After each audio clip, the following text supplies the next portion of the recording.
created the Semicolon Project after witnessing her father's death at only the age of 18. She went into a downward spiral after dealing with her father's death with depression, anxiety, and other mental disorders. This semicolon represents when an author has the opportunity to end a sentence but continues to keep it going. The author represents you, and the sentence represents your life. And all suicide and homicides or 60% of all suicide and homicides are committed with a firearm. In 2009, suicide was the 15th leading cause of death in the United States alone. 1 out of 12 people in our nation in the past year alone have attempted suicide. 30,000 cases in 2009 were reported with incidents of firearms, but only 554 of those were accidents. So having a firearm in the house takes the rate of suicide from 90% to 460%. Now tying this back to Sudan, in 2012, 20 out of 10,000 people committed suicide. Now on the rate of their population of almost 10 million, that's 20,000 people dying in the year of 2012. In 2014, a survey was conducted of 172 countries and their suicide rates. South Sudan ranks number 13 out of all of those countries. And these rates could have something to do with the fact that every household is required to have a firearm in their house. The first part of firearms is that they provide protection and security. They provide protection and security in private places like homes, public areas, for most years. A study done by the Pew Research Center found that 48% of gun owners own a gun for protection. People are becoming more aware of the crime going on around them and realizing that firearms can be effective. The Department of Justice found that 3/5 of government will not investigate persons that they may report. This is a chart of the correlation between the homicide rate to population in Canadian provinces and the United States of America. The blue lines are states in America, and the red lines are Canadian provinces. You see a country like New Hampshire, the third one over from the left, has high gun laws, high gun restriction, and have a very low homicide rate compared to its population. You have a place like Louisiana, which has almost no gun laws at all, no restrictions at all, has the highest homicide rate in the entire United States of America.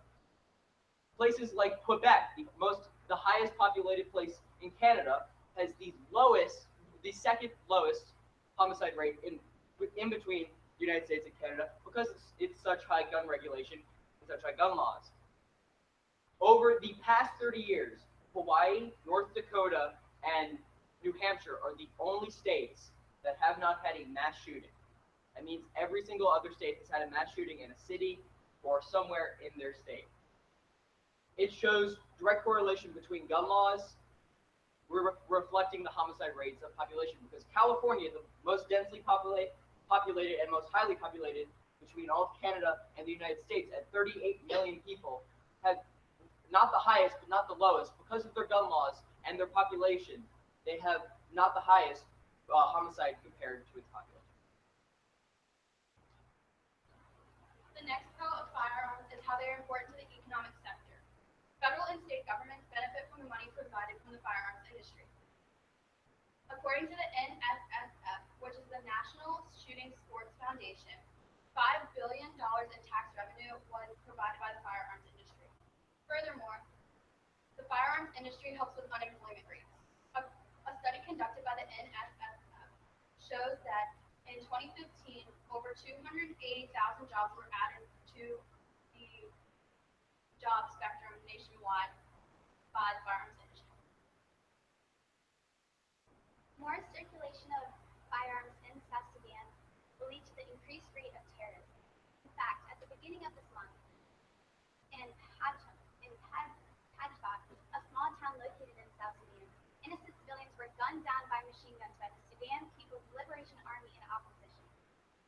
At the beginning of when South Sudan became an independent country in 2011, to this current point in time, a total number of 84 terrorist incidents have been documented. Out of those incidents, 800 75% of those terrorist incidents, 63 of the 84 of them, have been believed to have been committed with firearms. In conclusion, if this amendment is passed, where each household is required to own at least one firearm, then the circulation of them will lead to them possibly being stolen and used to commit terrorist acts. Right. Another pro for firearms is decrease in oppressive government takeovers, or at least they help to make sure that you can protect yourself from an oppressive government.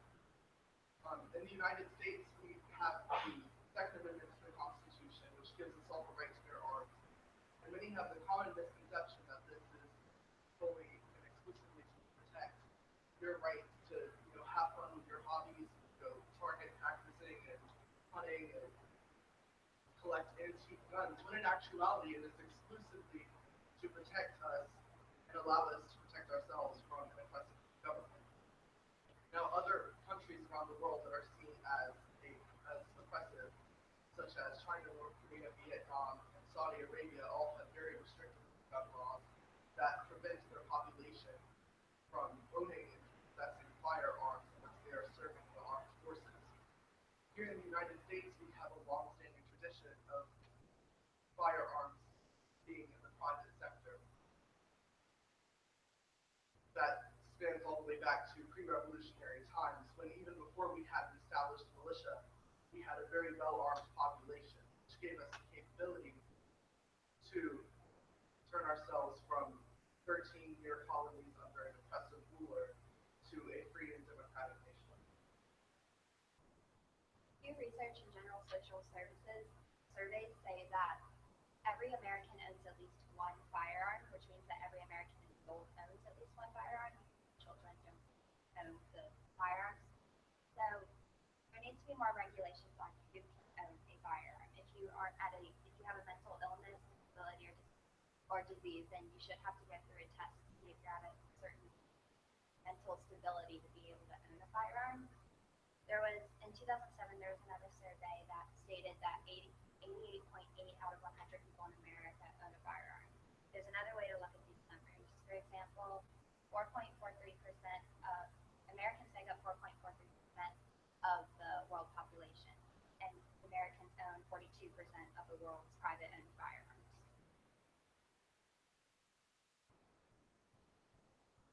The last pro of firearms is that with firearms, crime rate goes down. In Norway, they are ranked the 10th in owning the most guns, where they are nearly at the bottom of violent crimes. In Switzerland, 1 in 2 people own guns, whereas in Australia, they have several laws prohibiting guns. But Switzerland is still lower than Australia in violent crime rates. This is because attacks are 2.5 times more likely to happen if the person doesn't have a gun than if the person does have a gun, because 48% of people buy guns to protect themselves for self-defense. So in conclusion, there are many reasons why firearms have cons, not just in South Sudan or the Americas, but all over our world. The first reason would be high suicide and homicide rates. The second reason would be higher crime rates. The third reason would be higher terrorist rates, because in the past 5 years, 75% of the terrorist attacks in South Sudan had to do with the firearms they're letting everyone have. And the last reason would help take down all these statistics with the new regulations and restrictions on who can have it, instead of having every single household own a firearm in South Sudan.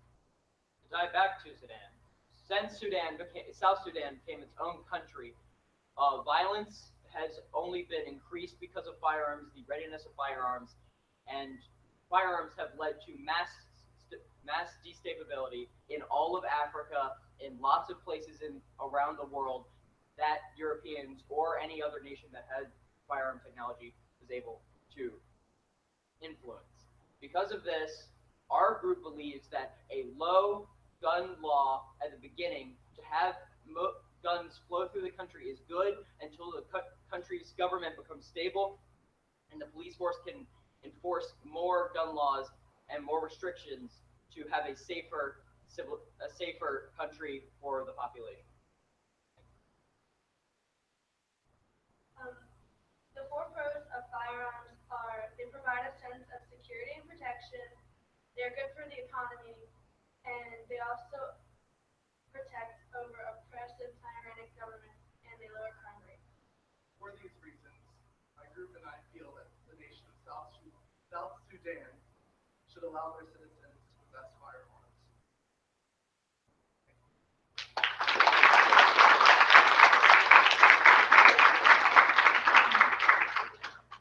Questions? Question for either group? Question here, start. Okay, so for the con arguments, you guys gave a lot of statistics. Do you guys know where you got those statistics from? Yes, we have sources. We have a source page. I think I want to source slide as well. Okay. And in our papers, there were a whole bunch more, but we didn't take all of our time. So. Okay, very good. Nice job, both guys.